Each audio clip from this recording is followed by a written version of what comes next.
Are UFOs healing people? This is a fascinating phenomenon. Famous researcher Preston Dennett just dropped a video outlining 7 different cases where UFOs and the beings in them have healed people of health conditions. And this is only 7 of 300 cases in his book about extraterrestrial healing. And this is a widespread phenomenon. So let's talk about it. This is Cosmic Road, where I discuss UFOs and the paranormal. Please hit like, please subscribe, share on social media, and as I'm going through the story, please comment below and let me know what you think. Also, if you wanted to help support the channel and help me make these videos as strong as possible and spend more time on the channel, please consider becoming a channel member. See the membership features below in the first line of the description. Or you can simply leave a tip in the tip jar with the super thanks feature.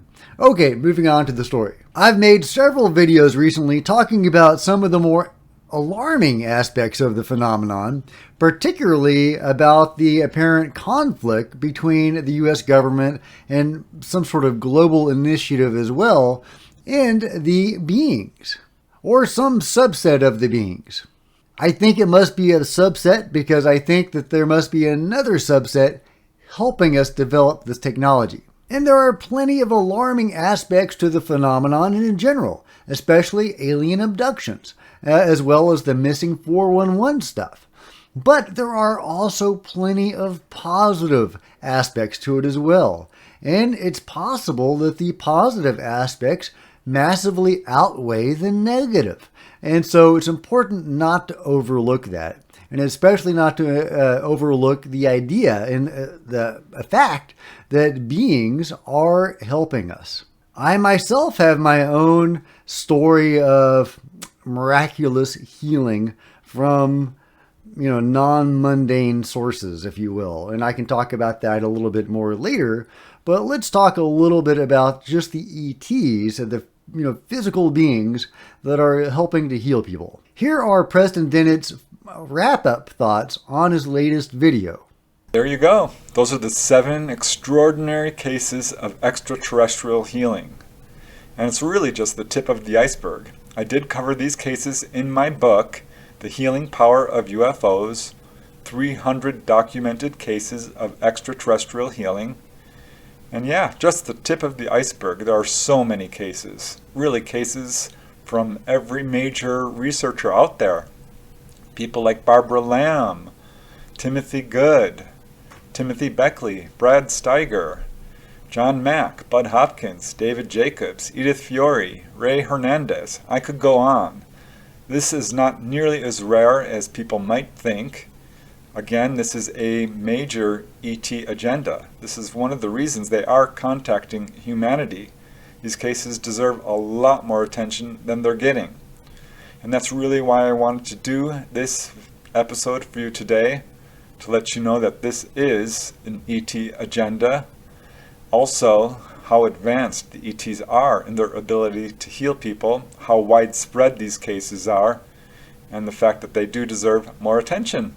Isn't that fascinating? So ETs are running around healing people of various ailments, and this is backed up by many researchers, and it's something that I've come across many times. Sometimes the beings don't heal people directly, but they give us the ability to heal ourselves.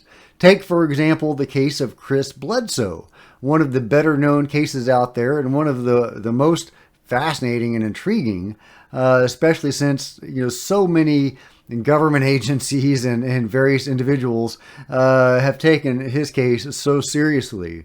His son Ryan Bledsoe has been told there's a designated satellite watching their house because of all the high-level activity there, particularly the activity associated with the Lady, the entity of known as the Lady, who may or may not be the goddess Hathor. But after Chris started having his experiences, he became aware of a new ability that he had, an ability that had just been newly awakened in him by these experiences. That is the ability to heal with his hands. Now, hands-on healing is an ancient tradition and something that apparently we all have the ability to do. Just like with remote viewing, we all have these latent abilities that can be brought out. Over the last couple of years, I have learned the tradition of Reiki, which is just one modality of hands-on healing, and now I am a Reiki master. And while I was an atheist and a non-believer in all this woo-woo stuff all my life until the last few years, having experienced it directly, I can testify that it's real. And so when I hear an account like Chris Bledsoe's, and there are many others like him, contactees and abductees, who suddenly are able to heal people with their hands. This is a very common, or at least not an uncommon, feature of abductions. Abductees and contactees also learn psychic abilities, how to read and see auras, and all sorts of crazy metaphysical spiritual stuff. For those of you that are only looking at the nuts and bolts portion of the UFO phenomenon, I understand that is hard to swallow. And, I say this at the risk of alienating, people from the channel, but I am here to report what I know to be true and to advance my understanding, my evolving understanding of the phenomenon. And so I am simply going to report on what I know to be true.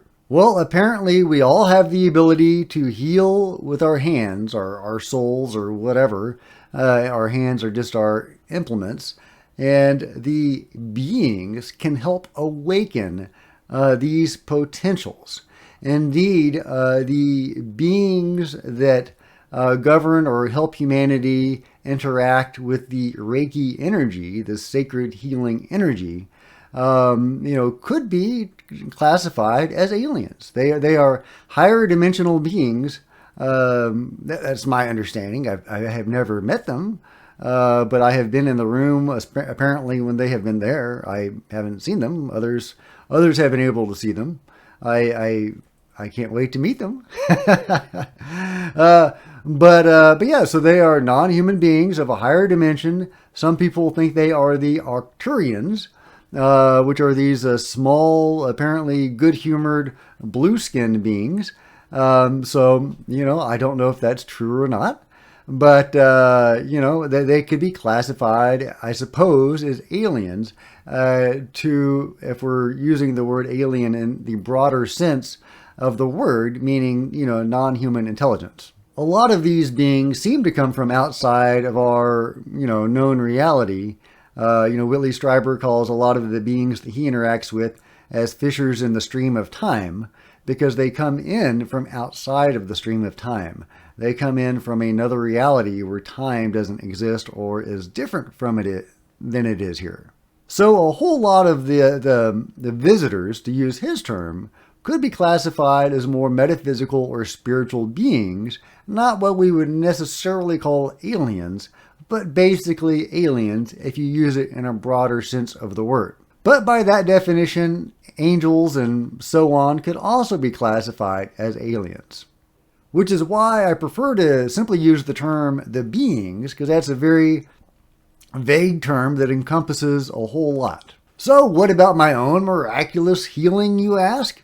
What is my own knowledge of these sorts of healings? Well, I don't know about ET healings, but if we're using that word in a more general sense, including metaphysical forces and entities, then perhaps I have experienced something like Preston Dennett is talking about.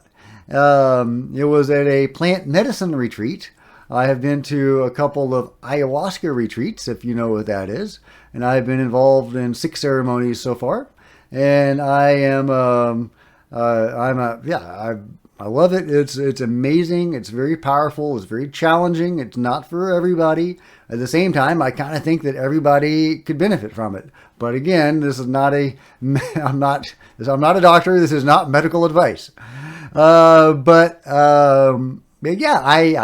I had a crippling chronic medical condition that really kind of governed my life until about 6 months ago, when I went to my first ayahuasca retreat and was healed of this terrible malady, which was just awful. It was an intestinal issue. I'm not going to go into a lot of details, but it was not a lot of fun, and it's something that I have struggled with all my life. It's a birth defect. Anyway, yeah, so yeah. But whatever divine or metaphysical forces were involved in that healing as part of the ceremony. And the ceremony wasn't about that. That's not even the reason I went there. That was the furthest thing from my mind when I went to this retreat. I went there hopefully to have an enlightenment experience or an out-of-body experience. Because I had a Kundalini awakening, but I didn't have the accompanying enlightenment, which, those are supposed to go together. But it was an amazing experience. I'm not complaining.